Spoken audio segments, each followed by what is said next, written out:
The NBA play-in is here. I told you last week I loved it. Props to Adam Silver. I really like the play-in. And the Los Angeles Lakers, Rob, the 8th seed, will visit the New Orleans Pelicans, the 7th seed, tomorrow. The winner is in at the 7th seed, and they will play the Denver Nuggets. The loser will play the winner. I know it's a lot, but the loser of that game will play the winner of tomorrow's nightcap between Golden State and Sacramento. And then the winner of that game will be the 8th seed and face Oklahoma City. Now, Rob, the Lakers have owned Oklahoma City. They've beaten them 3 out of 4 games this season. Obviously, they've got a huge experience advantage over OKC with LeBron with 4 championships, Anthony Davis with 1. And then OKC, Rob, props to SGA, Shai Gilgeous-Alexander, and their whole team, Chet Holmgren and crew, because, Rob, they're the youngest number 1 seed in the history of the league. And to do it in this Western Conference, which is brutally tough, that's impressive. So props to them. Their coach, Mark Daigneault, is my coach of the year on my ballot. So I think he'll win it, but we'll see. But anyway, they have owned the Lakers, the Thunder, but Denver has owned the Lakers, as we all know. They've beaten them 8 straight times, including 4 straight in the Western Conference Finals last year to get to the finals and win their first championship. And so, Rob, there is a school of thought out there. Emmanuel Acho, Mike Greenberg. Stephen A. didn't advocate it, but he kind of playfully toyed with it and, thought it made a little sense jokingly. But people are throwing it out there, Rob, that the Lakers should purposely lose tomorrow night and then win, of course, the next game. And as the 8th seed, they would face Oklahoma City, a team they would probably be, and I would favor them. I would pick them to win that series. A lot of people would, rather than face Denver, where most folk feel they have very little chance to beat the Nuggets. And Rob, what is your thought on this take? I don't believe that people who competed would really sit there and tell people not to try to win. It goes against everything, Chris. If you want to be champ, we've seen this a million times. Trying to avoid a certain team and then that team just beats you anyway, like trying to play that game. If you're really good and you're going to win a championship, you face who's ever in front of you. You don't go into something thinking, well, we'll lose this game on purpose. And I don't know how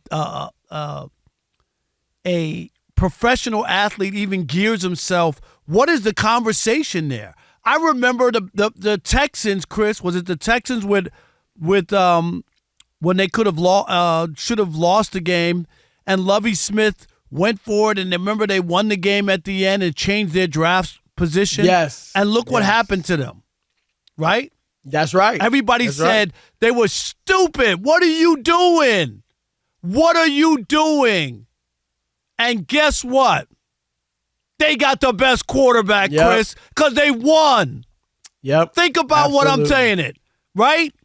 Absolutely. That's why you don't play that game. If you're going to dress up, put on your uniform, Chris, and go out there, you got to give your all and try to win all the time.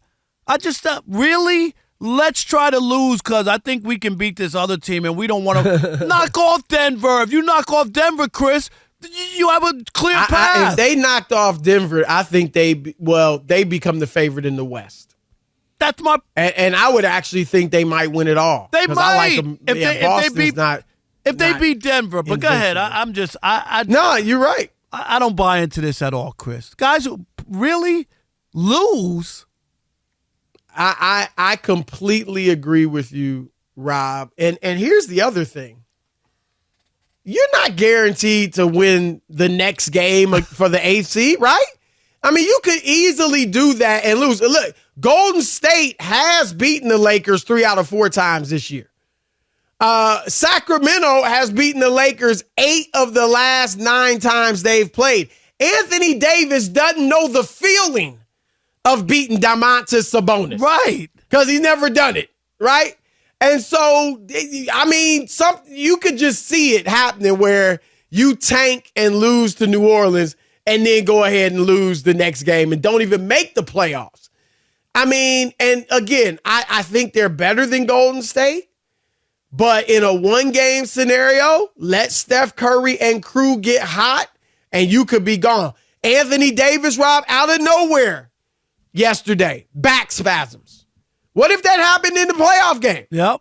Or play-in game, right? I mean, you just don't know.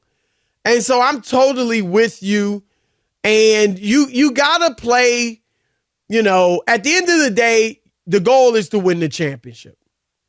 Right? It's nice to get as far as you can and to the conference finals if possible.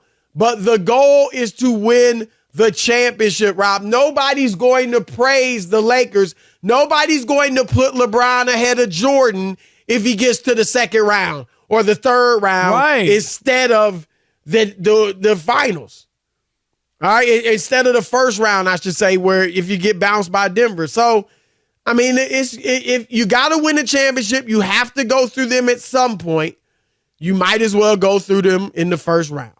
Some people think, my colleague Nick Wright, Rob, that the best time for the Nuggets or for the Lakers to face the Nuggets is the first round. I disagree because I think Jamal Murray, who is critical to their chances, as great as Jokic is, Denver, in my view, cannot win the championship. I don't even think they'd win the West without Jamal Murray. He's injury prone, though.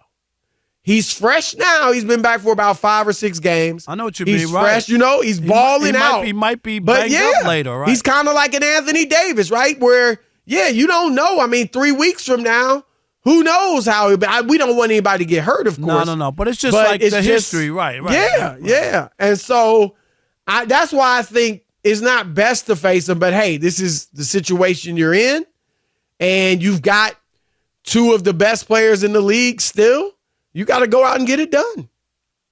100%. Aren't you a little surprised that athletes would be talking about that? Acho. Have you heard any? I know Acho. Obviously, Mike Greenberg wasn't an athlete. Hear Acho was an ex-pro. That sounds like a radio fodder, Chris, from people who haven't competed. No, I'm dead serious. No, I agree. You can't play around like that. Rob, you remember the Celtics? Remember when they were tanking under Rick Pitino to get Tim Duncan and they didn't win the lottery? And isn't that when Pitino said Bird, McHale, and Parrish aren't walking through that door? Yep. Yeah. So and that's why, and it didn't work for them by doing that. Right. And that's what I'm saying. You can't go out there. But I think that that Texans, Chris, is probably the best example of. That's a great one. Now, right? I mean, would they have picked Bryce Young? I don't possibly, Rob, because a lot of people love Bryce Young. Most people had Bryce Young going one, and that would have been different from C.J. Stroud. I think, Chris, that's the example. Really? Yeah, that's a great. And everybody knocked Lovey. Oh, he's dumb. What are you doing winning that game? Right. Nah, absolutely right. Rob G, quickly, you're the Lakers fan. You want them to win or tank? Oh, we got to win. You can't mess around and have a chance where you're not even making the playoffs because you try to game the system. One and done, man. It ain't 7 games. Right. All right, it's one and done.